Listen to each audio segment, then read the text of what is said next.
In today's video, what I want to talk about is how to determine the value of a property and how to calculate what you should offer on a potential investment. So without further ado, this is going to be a little bit longer of a video. I'm going to jump right in. So the first step in determining the value of a property, the most important thing that you need to know is your market. Right? We've talked in a couple of these different videos about how to identify the types of neighborhoods that you want to invest in. And, here we want to talk about how to calculate that value. If you don't know the neighborhood, especially in an urban environment, you can be talking about a difference of tens or hundreds of thousands of dollars within a very small, geographical area.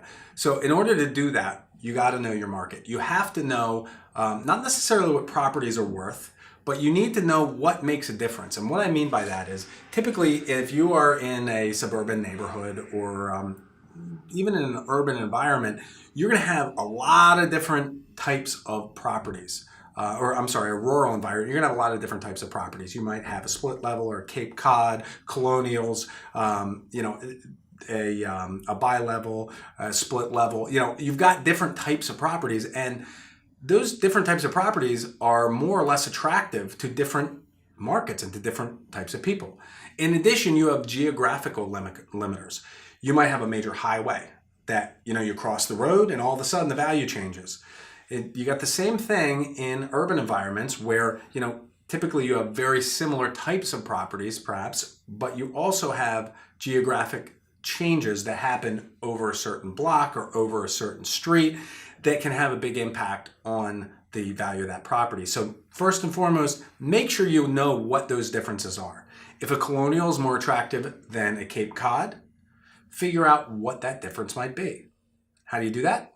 Look at the sales. Look at properties that have sold. Okay, that leads into bullet point number 2, and that is identifying ARV. Now, ARV stands for after repair value. It's the value of the property once you've done any improvements or upgrades or renovations on the property, and what you can anticipate the place selling for or maybe even appraising for when you're done. But we're going to start with the selling for, okay? So what I do is I usually go on the MLS, but you can go on Redfin or Realtor.com or Zillow or Trulia if you don't have access to the MLS. And you're going to look at properties that are similar to a subject property in the number of bedrooms and bathrooms, the square footage, and most importantly, like the type of house, right? You're going to look in areas that are very similar in neighborhood without going over those, those major highways or, one of those streets that make a big difference in value. We're looking at like neighborhoods, right? And then what I do is I start with the blown out rehabs. The properties are really nice that have been renovated and sold on a retail basis, okay? So with our calculations, let's say that you're looking at a property and you find that the after repair value is about $150,000, okay? So we've got an ARV of $150,000. All right. So once we've identified that value, now we're going to start to calculate what we can pay for it.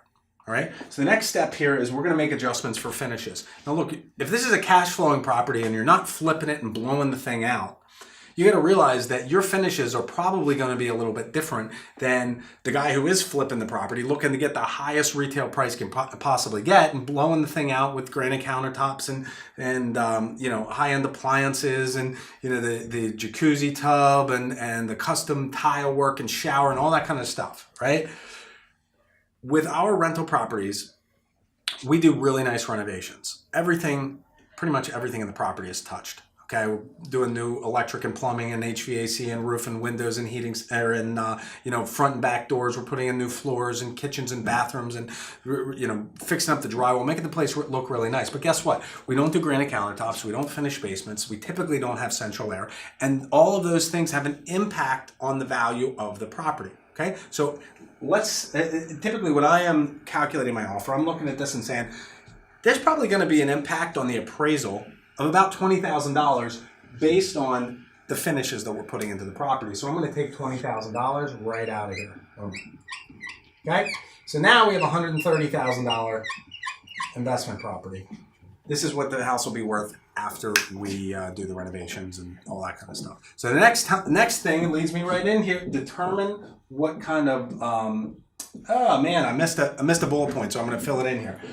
Determining construction costs. Okay, so when we're looking at our finished product down the line after renovation, we got to determine how much is it going to cost to take the property in its current condition and put it in that that finished product type of condition. In order to do that, I want to get some quotes from contractors, but they're not going to know what to bid unless you create a scope of work. You give them an idea of what you're trying to do with your subject property and what you want it to look like when it's done.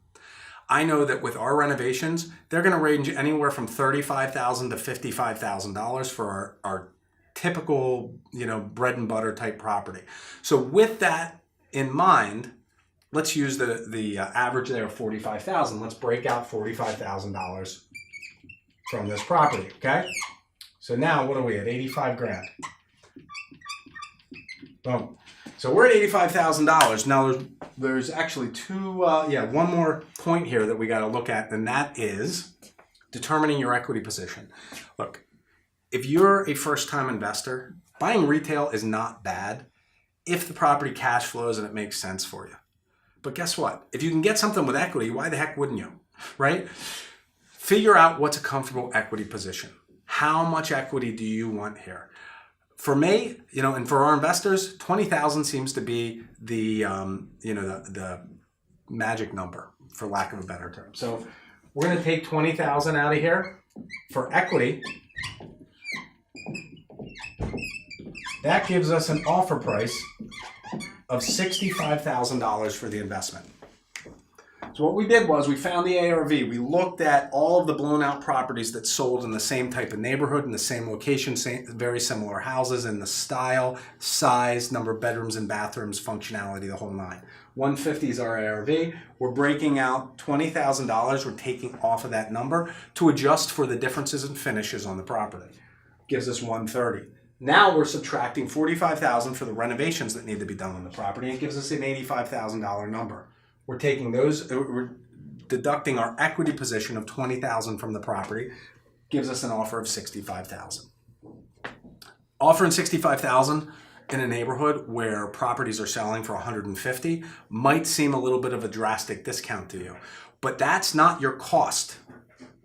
That's what you're offering for the property. Your cost of the investment is actually $110,000, which is not too bad for a property that's worth $130,000. That's not much of a discount.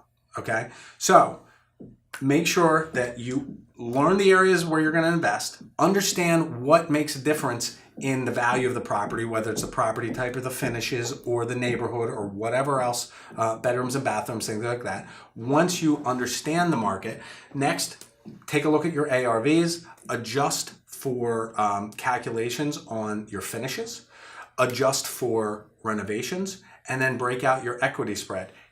And by doing that, once you put all the numbers together, it'll give you a really good template to make really strong offers that you know that you can make money on.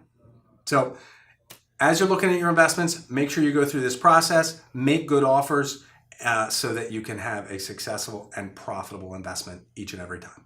That's it for today. Thanks for joining me. I hope this helps, and I hope you're out making offers even today. Have a good one.